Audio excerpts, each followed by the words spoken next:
High price Lord. உங்களுடைய ரட்சிப்பு நிறைவேற பிரயாசப்படுறீங்களா? பிலிப்பியர் 2:12 ரீட் பண்ணியிருக்கீங்களா?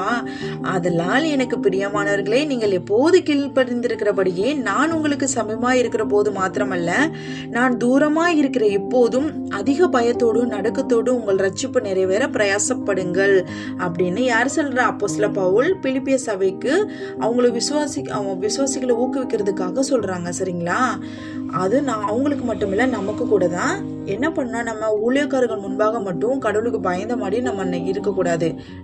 அவங்க இல்லாத டைம் கூட நம்மளோட அந்தரங்க இடத்துல கூட நம்ம பிதாவுக்கு பயந்து நடக்கணும், மரியாதையோடு நடக்கணும், உண்மை ஊத்தமாக நடக்கணும். நம்மளுடைய பிதாவோட பரிசுத்தையும் மகிமையும் மரியாதையோடு அச்சத்தோடு மதித்து பொறுப்புடன் நம்ம நடக்கணும். நம்மளுடைய ரட்சிப்பு இலவசமாக நமக்கு பிதா அருளப்பட்டாலும் அதை நம்மளுடைய நடைமுறை வாழ்க்கையில நம்ம வெளிப்படுத்தணும். எப்படி நம்மளுடைய பிதாவோட குமாரன் இயேசு கிறிஸ்து இந்த பூமியில நடந்தாங்களோ அதே போல நம்மளும் பரிசுத்தமாக நடந்து நம்மளோட வாழ்க்கையில ரட்சிப்பை முன்னேற வைக்கணும். இதெல்லாம் நம்மளால எப்படி வாழ முடியும் அப்படி சொல்லி நினைக்கிறீங்களா? அதுக்கு சொல்யூஷன் கூட கொடுக்குறாரு. 13 வருஷம் ரீட் பண்ணி பாருங்க. அதுல நமக்கு சொல்யூஷன் கொடுக்குறாரு.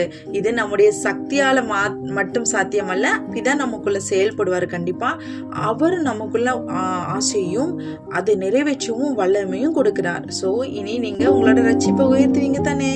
ஆமென், ஹல்லேலூயா.